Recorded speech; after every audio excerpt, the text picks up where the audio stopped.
दिव्यैस्तवैः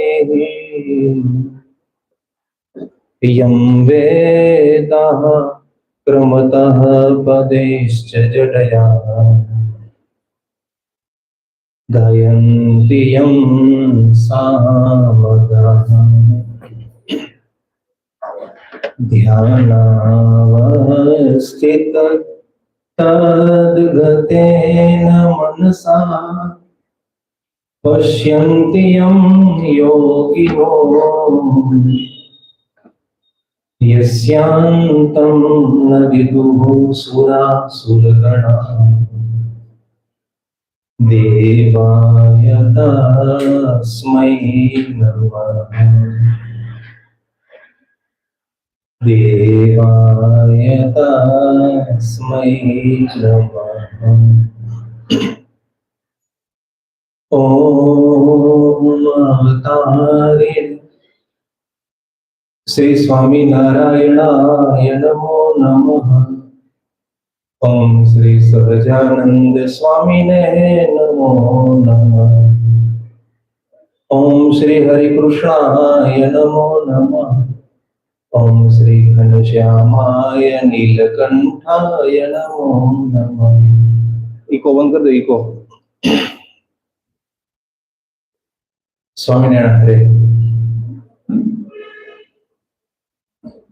hello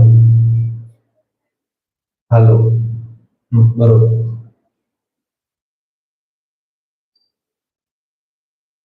भगवान श्री हरि उत्तर गुजरात कहता दंडाव्यनी धरती पर संतो भक्तों ने सुख आपवा माटे एमना कल्याण ने माटे श्री हरि विचरण करे। पुरुषोत्तम चरित्र पुष्पमाळा ग्रंथना 46मा पुष्पमा सरस मजाना चरित्रનું વર્ણન કર્યું છે। એક સમયે શ્રી હરિ સત્સંગ વિચરણ કરતા કરતા ડાંગરવાપુરની ધરતી ઉપર પધાર્યા। પ્રેમી ભક્ત હતા જતનબા। સત્સંગમાં જતનબા કઈ તરીકે ઓળખાતા। खूब राजी थया। हेतुपूर्वक भगवान ने जमाड्या, साथे सखाओ पण छे एमने पण श्री हरिना एमने पण जमाड्या अने महाराज ने बेसवा माटे पलंग ढाળી आप्यो।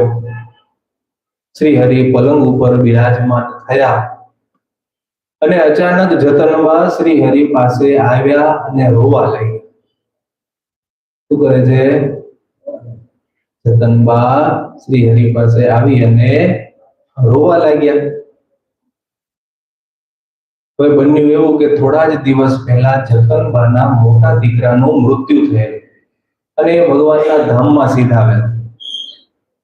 એટલે જતનબા શ્રી હરિ ઘરે આવ્યા એટલે દીકરાનો સ્નેહ માતાને હોય એટલે દીકરો યાદ આવી ગયો એટલે તરત જ એને સ્નેહ ઉભરાણો અને મહારાજ આગળ રડવા લાગ્યા। श्री हरि ने जतनबा कहे छे कि आप अमारा साचा स्नेही छो। सगा संबंधीओए तो अमारो शोक टाळवाना घणा उपाय बताव्या पण अमारो शोक टळ्यो नथी। आप साचा स्नेही छो माटे आपनी आगळ अमे रडी सकीए छीए अने आपनी द्वारा अमारो शोक छे ई टळी सके। जतनबा कहे छे अमे तो अबड़ा नारी, अमारो कोमळ स्वभाव, पुत्र विषे असाधारण प्रेम हतो અને એકનો એક દીકરો મૃત્યુ થયું એટલે અંતરમાં હવે મને ઉદાસી રહે છે। આવી રીતે જતનબા તો દિલ ખોલી અને રડવા લાગ્યા। જતનબા કહે છે કે આજે તમે અમારી પાસે આવ્યા ત્યારે અમે અમારા હૃદયની વાત તમારી આગળ કરી શકીએ છીએ। આજ સુધી હું મારા હૃદયની વાત કોઈની આગળ રજૂ કરી શકતી નહોતી। સ્નેહી વિના હૃદય ન ખુલે, સૂર્ય વિના કમળ ન ફૂલે, વાયુ વિના તરુ ન ડોલે, મેઘ વિના મયુર ન બોલે, વાદી વિના ડોલે નહીં નાગ, માળી વિના ખીલે નહીં બાગ, દિલદાર મળ્યા વિના દિલ કેની આગળ કરે અપીલ। શું કહે છે જતનબા કે સાચા સ્નેહી જ્યારે મળે ત્યારે જ હૃદયની વાત ખુલી શકે, નિષ્કપટ થવાય, હૃદય હળવું થાય. સૂર્યનો ઉદય ન થાય ત્યાં સુધી કમળ છે એ ખીલતું નથી. પવન વગર ઝાડ છે એ ડોલતું નથી. મેઘ વગર મયુર કહેતા મોર છે એ બોલતો ટહુકા કરતો નથી. વાદી વિના નાગ છે એ ડોલતો નથી. માળી વિના બાગ ખીલતો નથી. એમ આપ મળ્યા વિના અમે કોની આગળ અમારા અંતરના દુખડા કહીએ. જ્યારે મારો દીકરો મરી ગયો ત્યારે મારી આંખમાંથી એક પણ આંસુ પડ્યું નહોતું. પણ આજે હે મહારાજ, તમે અમારા જીવના સાચા સરદાર છો. સંતોની સાથે આજે મારા ઘરે પધાર્યા છો એટલે અંતરની વાત છે એ તમારી આગળ હું રજૂ કરું છું. ધોરીદાસ મરી ગયો મારો, સત્સંગી હતો બહુ સારો. શું કહે છે જતનબા? દીકરાનું નામ શું હતું? ધોરીદાસ.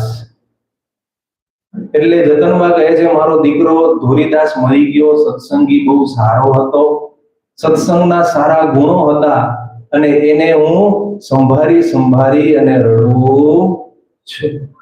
એનું હસતું અને રૂપાળું મુખડું મને યાદ આવે છે અને પુત્ર વિયોગે હું અતિશય શોક આતુર થઈ ગઈ છું.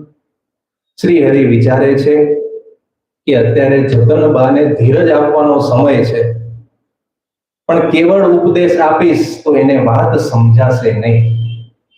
શું મહારાજ વિચારે છે? ખાલી ઉપદેશ આપીશ તો વાત એને ગળે ઉતરશે નહીં. માટે શું કરવું પડશે? મારે કંઈક મનુષ્ય ચરિત્ર કરવું પડશે તો એને વાત ગળે ઉતરશે, એ વગર ઉતરશે નહીં. એટલે આવી રીતે ભગવાન સંકલ્પ કરે છે કે મારે મનુષ્ય લીલા કરવી પડશે, એ વગર આ જતનબાનો શોખ છે એ કોઈ રીતે ટળે એવું નથી. જતનબા તો પોતાના હૈયાની વરાળ કાઢી અને શાંત થવાનો પ્રયત્ન કરે છે અને આ બાજુ શ્રી હરિ મનુષ્ય લીલા આચરે છે. પલંગમાંથી મહારાજ ઉભા થઈ ગયા અને જે ખેસ હતો એ માથે ઓઢી લીધો. જતનબાની સામે જ શ્રી હરિ પોક મૂકી અને રડવા લાગ્યા. મહારાજે જતનબાના ખભા સાથે પોતાનું માથું ઓઢાડ્યું અને આંસુડા પાડી અને ચોધાર આંસુએ રડે છે. કરે જતન પુત્રને યાદ સાથે પ્રભુએ પૂર્યો છે સાદ. ભગવાન પણ એની વાતમાં સૂર પુરાવે છે. જેમ તમે તમારા પુત્રના મરણથી શોકાતુર થઈ અને રડો છો, એમ હું પણ મારા સત્સંગી અને સાધુઓ જે મરનારા છે એનું નામ લઈ અને રડું છું. ભગવાન પણ મનુષ્ય લીલા કરે છે. જતનબા આ બાજુ રડે છે અને સાથે સાથે મહારાજ પણ કેસ ઓઢી અને એવા રડે છે કે કવિ લખે છે કે એવું રોતા બીજાને ન ફાવે. શ્રી હરિ જેવી મનુષ્ય લીલા કરતા બીજા કોઈને આવડે. જતનબા રડતા હતા એનાથી પણ વધારે સવાયું શ્રી હરિ રડવા લાગ્યા. અરે રે મારા મોટેરા સાધુ, મારા વિના હવે એણે નથી ખાધું, નથી પાણી પીધું કોઈ દન, કહી વાલે કર્યું છે રુદન. શું કહે છે ભગવાન? મોટા પરમહંસોને યાદ કરી અને રડે છે કે મોટા પરમહંસો ગઢપુરમાં છે અને હું ગઢડા નહીં જાઉં ત્યાં સુધી સંતો જમશે ની અંજળનો ત્યાગ કરી અને જીવન વ્યતીત કરતા હશે. અને બીજા પણ મોટા સંતો જે ધામમાં સીધાવેલા એ સંતોના પણ શ્રી હરિ નામ યાદ કરી અને રાગમાં અને ગુણ ઉચ્ચારી અને રડવા લાગ્યા. હતો માથે ઓઢેલો જે ખેસ, બેઉ હાથે જાલ્યો પરમેશ. કરે જતનમાં બહુ જોર પણ ખેસ ખસે નહીં કોર. ભગવાને જે ખેસ ઓઢ્યો હતો અને રડતા હતા એવું દેખાડતા હતા. જતનમાં પ્રયત્ન કરવા લાગ્યા કે ખેસ ઊંચો કરીને જોઉં મહારાજને કે ખરેખર રડે છે કે નહીં. પણ મહારાજે ખેસ એવો પકડી રાખેલો કે જતનમાં ગમે તેટલો પ્રયત્ન કરે પણ ખેસ ઊંચો થતો નથી. છેવટે કંટાળી જતનબા કહે છે, બોલ્યા જતનબા જોડી હાથ, હવે છાના રહો મારા નાથ. મેલી દો હવે સાધુનો શોક, જોવા મળશે સગડું લોક. શું કહે છે? સાધુનો શોક કરવાનું છોડી દો, નહીતર આખું ગામ આવી અને તમને જોવા માટે અહીંયા ટોળે વળી જશે. સમજુને હું શું સમજાવું કહી બોલ્યા જતનબા. જતનબા કહે છે હું શોક કરતી હતી એ તો બરોબર હતો કે મારા તો દેહનો સંબંધી દીકરો હતો એ મરી ગયો એટલે મારે શોક કરવો વ્યાજબી હતો. તમે તો ભગવાન છો, સમજુ છો, તમારા સાધુને કઈ મેં માર્યા નથી, તમે એને જાતે જ ધામમાં લઈ ગયા છો, માટે એનો શોક કરવો એ વ્યાજબી નથી. મરે મૃત્યુ લોકે બહુ લોક કેટલાનો કરવો શોક. સૂર્ય ઉગે તે આથમી જશે, ફૂલ ખીલશે તે કરમાશે. જેણે ધાર્યો ભૂતળ માહી દેહ એ તો અવશ્ય મળશે એહ. કાચો કુંભ કુંભારનો જેમ તેમ દેહને જાણજો એમ. આવી રીતે જતનબા મહારાજને ઉપદેશ આપે છે આત્મજ્ઞાનનો કે તમે જે આ શોક કરો છો એ વ્યાજબી નથી. ભગવાન તો મનુષ્ય લીલા કરે છે પણ અમને હજી એ વાત સમજાણી નથી એટલે એ પણ ભગવાનને ઉપદેશ આપે છે. પણ હકીકતમાં ભગવાનને કઈ ઉપદેશની જરૂર હોતી નથી. આ તો જતનબાનો શોક કઈ રીતે દૂર થાય એ માટે ભગવાન મનુષ્ય લીલા કરે છે. બાકી ગીતાજીમાં કહ્યું જાતસ્ય હિ ધ્રુવ મૃત્યુ ધ્રુવમ જન્મ મૃતસ્ય ચ તસ્માદ અપરિહાર્યર્થે ન ત્વં શોચિતુમ અર્હસી. ભગવાન શ્રી કૃષ્ણ અર્જુનજીને કહે છે કે હે અર્જુન, જેનો જન્મ થાય છે એનું મૃત્યુ નિશ્ચિત છે અને મૃત્યુ પછી પુનર્જન્મ પણ નિશ્ચિત છે. માટે એના મરનારની પાછળ શોક કરવો એ અપરિહાર્ય કહેતા ટાળી દેવો જોઈએ. શોક કર્યા કરવો એ ઉચિત નથી. એટલે આવો જ ઉપદેશ શ્રી કૃષ્ણ ભગવાને જેમ અર્જુનજીને આપ્યો એવો જતનમાં શ્રી હરિને આપે છે. મહારાજ તો મંદ મંદ હસે છે કે આનો શોક દૂર કરવા માટે હું આ મનુષ્ય ચરિત્ર કરું છું, પણ જતનબા હજી મર્મ સમજતા નથી. જતનબા કહે છે કરી જતને કાનમાં વાત, તમે રોશો દિવસ અને રાત, પાછા નહીં આવે તમારા હવે સાધુ, માટે રો નહીં નાથ મારા. શું કહે છે? કાનમાં જઈ અને જતનમાં વાત કરે છે કે તમે રાત દિવસ રડ્યા કરશો ને તો તમારા સાધુ જે ધામમાં ગયા છે મોટેરા એ કોઈ પાછા આવવાના નથી. અને પછી એમ કહી અને તરત જ જતનબાએ ખેસ છે એ તાણી લીધો. શ્રી હરિનું મુખ ઉઘાડું થયું અને શ્રી હરિના આંસુડા જતનબાએ ધોઈ નાખ્યા. શ્રી હરિનો શોક ક્ષણ માત્રમાં સમી ગયો, કારણ કે ભગવાન તો નાટક કરતા હતા, મનુષ્ય લીલા કરતા હતા, એટલે જાણે કઈ શોક હતો જ નહીં એવા સ્વસ્થ ચિત્ત થઈ ગયા. પાણી કરીને પ્રણામ પછી બોલ્યા જતનબા, આમ મારાને તો લઈ ગયા તમે, પણ નથી લીધા મેં તમારા અમે. મારો દીકરો તો તમે ધામમાં તેડી ગયા, પણ તમારા સાધુને હું ક્યાં મારા ધામમાં લઈ ગઈ? એ તો તમે તમારા ધામમાં લઈ ગયા છો, માટે તમારું રડવું એ વ્યાજબી નથી. હરિવર હસ્યા મંદ મંદ, સુખ ગયો ને આવ્યો છે આનંદ. ભગવાન મંદ મંદ જતનબાની આગળ હસવા લાગ્યા અને જતનબાનો પણ શોક આ અકળ લીલા કરી અને દૂર કરી દીધો. નહીંતર કોઈ રીતે જતનબા છાના રે એવું હતું નહીં, કારણ કે દીકરો મરી ગયો ત્યારે પણ રડ્યા નહોતા, પણ મહારાજ ઘરે આવ્યા એટલે એની આગળ એ રડ્યા. આવી રીતે અગળ લીલા શ્રી હરિની જોઈ અને દેવતાઓ પણ આકાશમાં પુષ્પની વૃષ્ટિ કરવા લાગ્યા અને દેવતાઓ પણ આશ્ચર્યની અંદર ધડકાવ થઈ ગયા કે ખરેખર જતનબાના ધન્ય ભાગ્ય છે કે ભગવાને એનો ખભો પાવન કરી નાખ્યો. રડવાનું નિમિત્ત બનાવી અને મહારાજ જતનબાના ખભે ખભો મિલાવી માથે કેસ ઓઢી અને રડે છે. આજે જતનબાનો જન્મ ધન્ય થઈ ગયો. દેવતાઓ પણ અચંબિત થઈ ગયા. ધન્ય ધન્ય એ જતનબાઈ સ્નેહે વશ કર્યા સુખદાયી, બુદ્ધિ થાકીને બેઠી વિચારી, જીવા શું સકે એનો યશ ઉચ્ચારી. બુદ્ધિ છે એ થાકી જાય ભગવાનના આવા પ્રેમી ભક્તોના સ્નેહની વાત કરતા કરતા.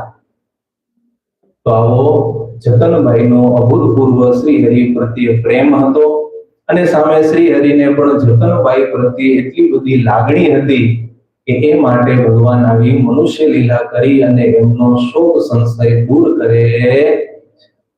ત્યાંથી મહારાજે વિદાય લીધી. જતનબાઈને કહ્યું કે હવે અમે કરજીસણ ગામ જશું. ગોવિંદજીભાઈને ત્યાં નાના ભટ્ટ એ પણ સાથે છે અને એ બંને મહારાજને લેવા ડાંગરવા આવ્યા અને મહારાજ બંનેને સાથે લઈ અને કરજીસણ ગામ આવ્યા.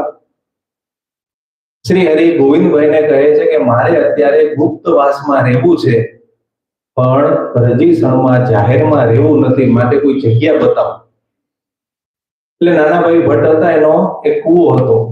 એટલે એને કહ્યું કે મારે એક કૂવો છે, ત્યાં તમારે રોકાવું હોય તો રોકાવું. શ્રી હરિ કહે અમારે વનમાં જ રહેવું છે, માટે તમારો કૂવો જો વન પાસે હોય તો અમને રહેવામાં વાંધો નથી. એટલે પછી નક્કી થયું અને શ્રી હરિ નાનાભાઈના કૂવાએ પધાર્યા. વાડીએ ઉત્તર દિશામાં કૂવા પાસે મહારાજ આરામ કરે છે. ગોવિંદભાઈ ગામમાં જઈ અને ઘરેથી સીધા સામાનની વ્યવસ્થા કરે છે અને મહારાજ માટે સીધું સામાન લઈ આવે છે. શ્રી હરિ બાટી બનાવી અને પોતે જમે છે અને 1 માસ સુધી કરજીસણમાં કૂવા પાસે ગુપ્તવાસ કરી અને રહે છે. નિત્ય નાતા એ કૂવામાં નાથ, દેતા ધોળકા સખાને સાથ. તેહ કૂવાની નજીકમાં વાઘોડિયું તળાવ છે, ત્યાં સંત સખા સાથે બહુવાર જળ ક્રીડા કરી છે શ્રી હરિએ અપાર. એ કૂવાની બાજુમાં જ વાઘોડિયું કરી અને પ્રસાદીનું તળાવ છે, ત્યાં શ્રી હરિ પોતાના પાર્ષદો અને સંતોની સાથે ઘણી વાર સુધી જળ ક્રીડા કરેલી છે. અને આજુબાજુની જેટલી પણ વાડી છે અને જેટલી પણ વાડીની અંદર કૂવા તળાવ છે એ બધા જ મહારાજે પ્રસાદીના તીર્થ રૂપ કરી દીધા. હવે આવી રીતે ભગવાન તો એ કૂવાની પાસ ઓરડીમાં રહેતા હતા અને એમ કરતા કરતા થોડા દિવસ થયા અને લાંગરોજ ગામથી સોનબાઈ ભાવસાર એ મહારાજ માટે કેરીનું અથાણું સારા સારા હવેજ મસાલા નાખી અને લઈ આવ્યા. સાથે સ્વાદિષ્ટ રાયતું લઈ આવ્યા. અનુમાને અથાણું 4 શેર જેટલું હતું. કેટલું હતું? 4 શેર. અને ભગવાનને પ્રેમથી આગ્રહ કર્યો કે હે મહારાજ, તમારા માટે અથાણું 4 શેર બનાવીને લાવી છું, આપ જમજો. અને તરત જ મહારાજે તો સોનબાઈના હાથેથી અથાણું લીધું અને વખાણ કરતા જાય અને મહારાજ લુખું લુખું અથાણું જમતા જાય. શું કરે છે? લુખું લુખું અથાણું જમતા જાય છે. એટલે સોનબા કહે છે મહારાજ, આ લુખું અથાણું જમાય નહીં, સાથે દહીં ભાત ભાખરી લ્યો તો આ અથાણું તમને પેટમાં નુકસાન કરશે નહીં, નહીતર પેટમાં લાય લાગશે. શ્રી હરિ સોનબાની વાત ધ્યાનમાં લેતા નથી અને કેવળ એક જ વાત કરે છે કે અથાણું બહુ સ્વાદિષ્ટ બન્યું છે, મારા પેટમાં પડતું નથી. 4 શેરની વધારે લાવ્યા હોય તો વધારે લઈ આવો. અને એમ કરતા કરતા મહારાજ 4 શેર જેટલું અથાણું જમી ગયા. સોનબાઈને થોડો પ્રસાદ વધ્યો એ આપ્યો અને જેવો સોનબાઈ અથાણાનો પ્રસાદ જમ્યો ત્યારે એની અંદર સોનબાને અલૌકિક સ્વાદની અનુભૂતિ થઈ. નહીતર અથાણું હોય એની અંદર મુખ્ય ક્યાં રસ હોય? તીખો અને ખાટો. પણ ભગવાને એવું અથાણા જમીને પ્રસાદીનું કરી દીધું, એની અંદર એટલા બધા સ્વાદ વિશિષ્ટ પ્રકારના મૂકી દીધા કે સોનબાઈને નવાઈ લાગી કે આ અથાણું મેં બનાવ્યું છે કે કોઈ બીજાએ બનાવ્યું છે? આવું અથાણું હોય નહીં. આ તો ગરમ પણ લાગતું નથી, તીખું લાગતું નથી, ખાટું લાગતું નથી. એવું ભગવાને એની અંદર અલૌકિક સ્વાદ મૂકી અને પરચો પૂર્યો. સોનબાઈએ ઘણી બધી સ્તુતિ કરી, ભગવાનને પ્રાર્થના કરી કે હે મહારાજ, કરજીસણથી હવે સીધા સંતોને લઈ અને લાંગણોજ ગામ જ પધારજો. શ્રી હરિએ વચન આપ્યું કે ટૂંક જ સમયમાં અમે તમારે ત્યાં આવશું, પણ અત્યારે તમે રાહ જુઓ. પછી મહારાજ ગોવિંદજીભાઈનો કૂવો હતો, ત્યાં આવ્યા. સંતો સત્સંગીની સાથે નાય છે અને ત્યાર પછી એક સરસ મજાની સભાનું આયોજન કર્યું. ગોવિંદજીભાઈએ શ્રી હરિની પૂજા કરી. આજુબાજુના ગામડાના હરિભક્તો પણ દરરોજ નિત્ય આ ગોવિંદભાઈની વાડીએ શ્રી હરિના દર્શન કરવા માટે આવે છે. ઉત્સવ વગર જ દરરોજ ઉત્સવ જેવું વાતાવરણ થઈ ગયું. અને આવો સંપ જોઈ અને શ્રી હરિ આ સેવાભાવી ગામડાના હરિભક્તોના વખાણ કરતા કહે છે કે હે ભક્તજનો, તમારા વચ્ચે પરસ્પર સંપ છે, એકતા છે, એ જોઈ અને અમે ખૂબ જ રાજી થયા છીએ. આવો સત્સંગની અંદર સંપ અમે કોઈ ગામમાં આજ સુધી જોયો નથી. શું કહે છે મહારાજ? કરજીસણના ગામના હરિભક્તો જેવો સંપ સત્સંગમાં બીજે ક્યાંય જોયો નથી. શ્રી હરિ કહે છે સંપમાં સુખ માત્ર વસે છે, દુઃખ માત્ર કુસંપમાં રહે છે. જનો હળી મળી રહે છે જ્યાં ગમે લક્ષ્મીજીને રહેવાનું ત્યાં. ભગવાન ટકોર કરે છે. ભગવાન કહે છે લક્ષ્મીજી મારી અર્ધાંગીની છે, પણ એ ક્યાં રહે છે? જ્યાં સંપ હોય ત્યાં જ લક્ષ્મીજીને રહેવાનું પસંદ પડે છે. જ્યાં ભાઈઓ ભાઈઓ વચ્ચે સંપ નથી, પતિ પત્ની વચ્ચે સંપ નથી, ગુરુ શિષ્ય વચ્ચે સંપ નથી, ત્યાં ભગવાન કહે છે લક્ષ્મીજી ક્યારેય કાયમ રહેતા નથી. જ્યાં સંપ સાથે જીવન વ્યતીત થતું હોય ત્યાં જ લક્ષ્મીજી કાયમ નિવાસ કરીને રહે છે. એમ વાત કરી અને મહારાજે એક સરસ મજાનું ચરિત્ર કહ્યું. આમ તો સંપ ઉપર તો ઘણા બધા શાસ્ત્રમાં વચનો કહ્યા છે. શાસ્ત્રો એમ કહે છે ત્રેતાયામ મંત્ર શક્તિશ્ચ જ્ઞાન શક્તિ કૃતે યુગે દ્વાપરે યુદ્ધ શક્તિશ્ચ સંગ શક્તિ કલૌ યુગે. ત્રેતા યુગમાં મંત્ર શક્તિથી કાર્ય સિદ્ધિ થતી, સતયુગમાં જ્ઞાન શક્તિ ધ્યાન શક્તિથી કાર્ય સિદ્ધિ થતી, દ્વાપર યુગમાં યુદ્ધ શક્તિથી કાર્ય સિદ્ધિ થતી.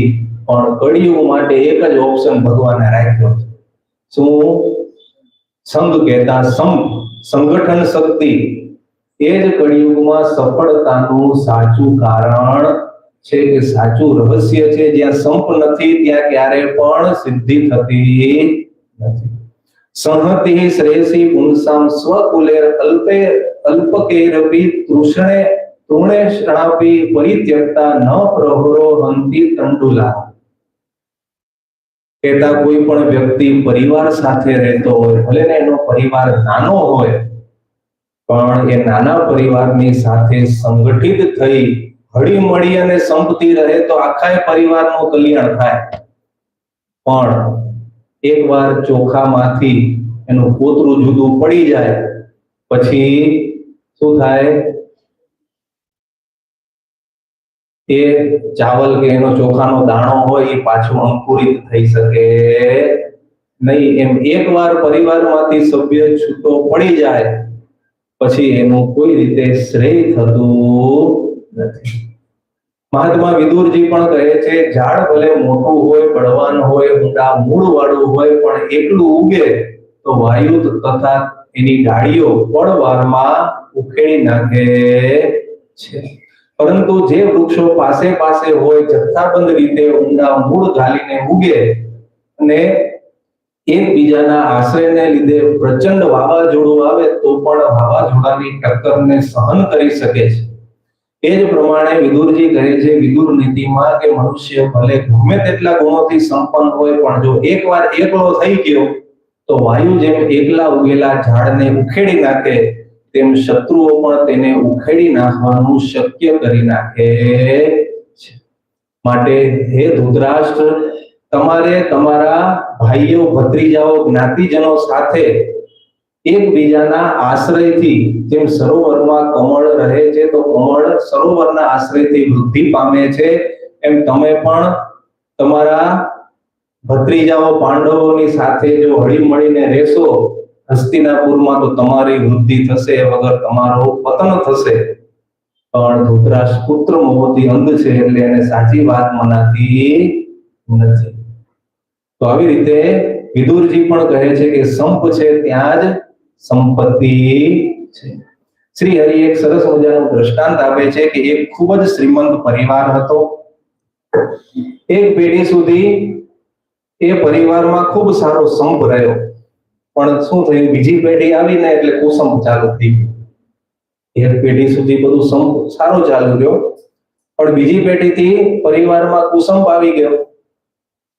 એટલે લક્ષ્મીજીએ શું કર્યું? કુસંપ જોયો એટલે એ સુખી શ્રીમંત નો પરિવાર હતો એમાંથી એક દીકરાને અડધી રાત્રિએ ઉઠાડ્યો અને એનો હાથ પકડ્યો અને લક્ષ્મીજી મૂર્તિમાન એને કહે છે કે હવે હું તમારા ઘરેથી રહીને કંટાળી ગઈ છું, મારે હવે તમારા ઘરેથી વિદાય લેવી છે. તમારે જે કાંઈ પણ જોઈતું હોય છેલ્લું વરદાન આપી અને હું અહીંયાથી વિદાય લઈશ. દીકરો કહે છે કે દેવી, તમે મને આવી રીતે અચાનક પૂછો તો મને કઈ વરદાન માંગવાનું સૂઝે નહીં, માટે આવતીકાલે તમે આવો. હું સવારે માતા અને મારા ભાઈઓને બધાને વાત કરી લઉં, પછી એ જે મને કહે હું તમારી પાસે વરદાન માંગીશ. બીજો દિવસ થયો, પ્રભાત સમય થયો, રાતનો વૃત્તાંત દીકરાએ માતાને ભાઈને બધું કહ્યું. ભાઈ બહેન બધા સગાવાલા બધાને કહ્યું.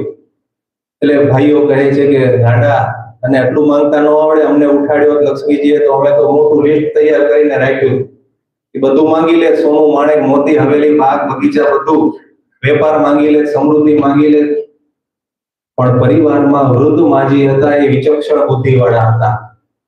એટલે એણે એના દીકરાને કહ્યું કે હવે બીજે દિવસે લક્ષ્મીજી તને કઈ વરદાન માંગવાનું કહે તો તારે શું માંગવાનું? સંપ માંગજે કુટુંબ માહી, બીજું માંગીશ નહીં તું કઈ. જો અનુભવી શું કહે છે? લક્ષ્મીજી રાજી થાય તો શું માંગજે? કે અમારા પરિવારમાં કાયમ સંપ રહે, બીજું કઈ માંગતો નહીં. ખાલી જો સંપ રહેશે ને, વિખવાદ નહીં થાય ને, તોય આપણા ઘરમાં ધન ધાન્યની સમૃદ્ધિ બધું ઓટોમેટિક વધશે અને વધશે. પણ એકવાર કુસુંબ ઘરમાં ઘૂસી ગયો પછી કાંઈ થશે નહીં. વસે કુસુંબ જો ઘરમાં એ પાણી ભરેલો ઘોડો સુકાય, પણ ભરેલી કુઠી જો હોય સડી જાય કુસુંબથી તોય. શું કહે છે માજી? કે જો એકવાર કુસુમ ઘરમાં આવી ગયો તો પાણી ભરેલો ઘોડો સુકાઈ જશે, કુઠી કણથી ભરેલી હશે એ સડી જશે, એ ખાલી થશે નહીં. રાજા પ્રજા, ગુરુજી ને શિષ્ય, પતિ પત્નીમાં ઘરે કલેશ, પિતા પુત્રના કુસુંબમાંથી સુખ સંપત્તિ વિનાશ છે ત્યાંથી, માટે સંપ રહે જો ઘરમાં એવું વેણતું માંગજે ભાઈ. આવી રીતે શિખામણ આપી દીકરાને. અને પાછા બીજે દિવસે અડધી રાત્રે લક્ષ્મીજી દેવી પ્રગટ થયા.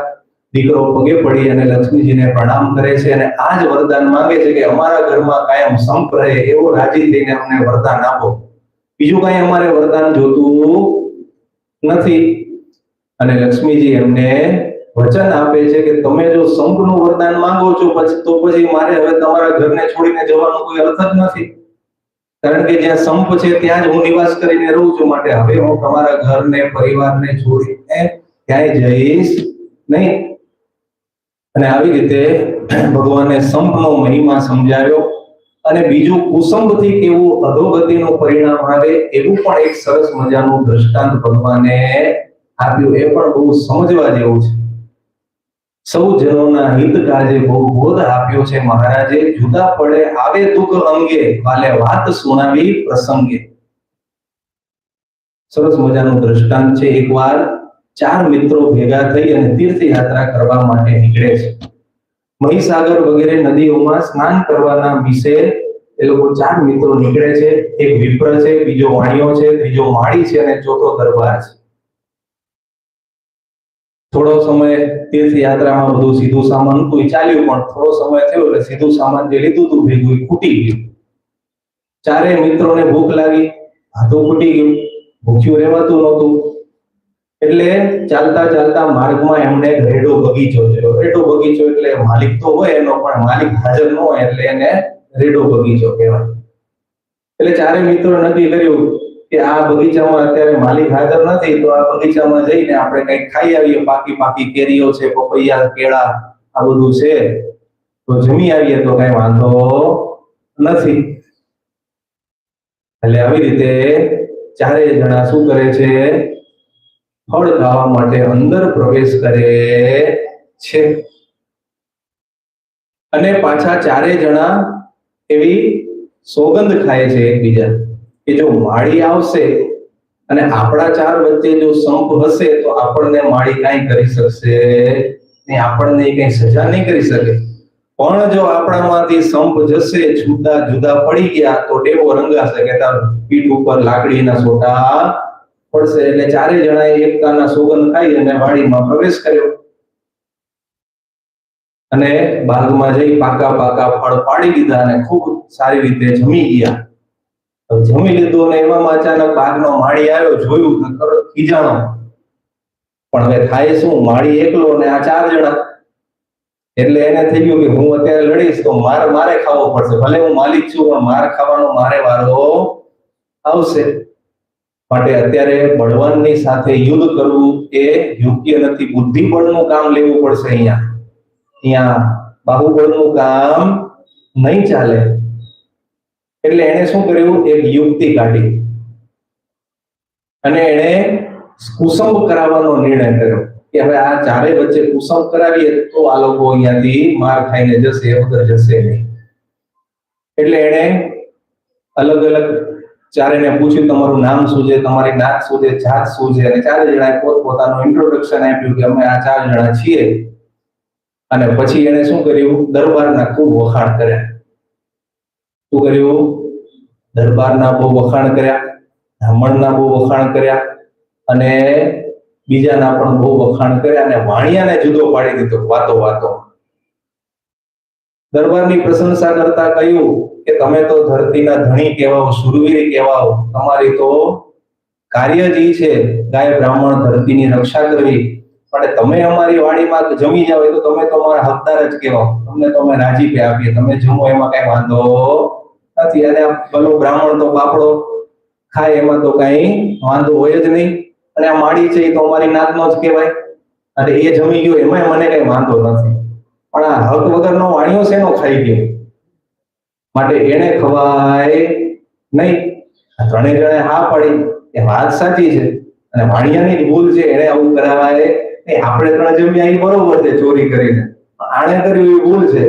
અને પછી સંપ ગુમાઈ ગયો, સંપ ગુમાવ્યો અને ચારે જણા ભેગા થઈ વાણિયાને બહુ મારી, ધોકાવી અને કાઢ્યો બહાર. પછી વાણીએ વિચાર કર્યો માલિકે, હવે બ્રાહ્મણનો વારો લેવો છે. અને તરત જ એના બાપુ હતા દરબાર, એને કહ્યું કે આ બ્રાહ્મણ શેનો કહેવાય, આ બ્રાહ્મણ કહેવાય નહીં, બ્રાહ્મણ હોય તો માંગી ખાય, આવી રીતે હરામનું ખાય નહીં, માટે આ બ્રાહ્મણ યોગ્ય નથી. કેળાની લૂમ ઉતારી અને જાતે ખાઈ લીધી, એ વાત ખોટી કહેવાય. બાપુ કે હા વાત સાચી છે, કામ જુમતું કર્યું બ્રાહ્મણ થઈ. અને એમ કરી અને બ્રાહ્મણને ધોકો મરાવી અને એને બહાર કાઢ્યો. હવે 2 વધ્યા અને માલિક વધ્યો. અને પછી એને શું કહ્યું કે હવે બાપુ તમે જ ન્યાય ઉતારો કે આ માળીથી ફળ કેમ ખવાય, આવી રીતે અમારી નાકમાંથી બધા છોકરાઓને બધા આવવા લાગે રોજ, તો અમારી નાતીલા જ અમારે બધું ખેતીનો જે કઈ પણ ઉપજ થાય, વાડીમાં જે કઈ ઉપજ થાય બધી ખાઈ જાય, તો અમારા ભાગમાં શું રહે? માટે નાતીલા હોય તો શું થઈ ગયું, એને ખવાય નહીં. આવી રીતે માળીનો વાંક કાઢ્યો, માળીની ભૂલ કાઢી અને દરબાર પાસે એને માર ખવડાવડાયો. અને પછી હવે છેલ્લે કોનો વારો આવ્યો? દરબારનો. અને આવી રીતે પછી એને શું કર્યું, ત્રણેયને ધોકા મરાવી અને બહાર કાઢી દીધા. પછી બાપુને કહે છે, બાપુ તમે શેના હકદાર? તમે આ 3 હકદાર નથી તો તમે તો શેના હકદાર થયા? મારે નાતીવાળો નથી, બ્રાહ્મણ નથી, વાણિયો નથી, તો તમે શેના હકદાર થઈ ગયા? એમ કરી અને એકલો પડી ગયો. એટલે એને પણ ખૂબ માર માર્યો અને વાડીની બહાર બેઠાવ્યો. ચારે જણા બારે ભેગા થયા અને એકબીજા સાથે ચર્ચા કરે છે કે અરે આપણે બહુ મોટી ભૂલ કરી, આપણે વણ વિચારે સંપ ગુમાવ્યો, એટલે આપણે ચારેય જણાને એકલા ધોકા ખાવાનો વારો આવ્યો. આપણે નક્કી શું કર્યું હતું કે ચારે જણા જઈએ છીએ, સંપ રાખશું, પણ સંપ રાખ્યો નહીં તો આજે ધોકા ખાવાનો વારો આવ્યો. તો આવી રીતે શ્રી હરિએ હરજીસણના ભક્તોને બોધનો સંપ સંક્ષેપમાં આપ્યો અને કહ્યું કે હે હરિભક્તો, હરજીસણના તમે બધાએ સંપ રાખો છો, એ જ સુખનું મૂળ છે. માટે જીવનમાં ક્યારેય સંપનો ત્યાગ કરશો. જેવો સંપ તમે સત્સંગમાં રાખો છો એવો કાયમ ને કાયમ સંપ રાખજો, તો તમે સુખી થશો, અને એ વગર તમે ક્યારેય પણ સુખી થશો નહીં. તો આવી રીતે સંપ છે ત્યાં શું છે? લક્ષ્મીજી પણ છે, શ્રેય પણ છે અને પ્રેય છે. અને જ્યાં કુસંપ છે ત્યાં શું છે? વિપત્તિ આવે છે. તો આ પ્રમાણે ભગવાને સરસ મજાનો બોધ પણ સંતો હરિભક્તોને આપ્યો. સહજાનંદ સ્વામી મહારાજની જય. શ્રીપતિમ શ્રીધરમ સર્વદેવેશ્વરમ ભક્તિધરમત્મજમ માધવમ કેશવમ કામદમ કારણમ શ્રી સ્વામિનારાયણમ નીલકંઠમ ભજે. સહજાનંદ સ્વામી મહારાજની જય.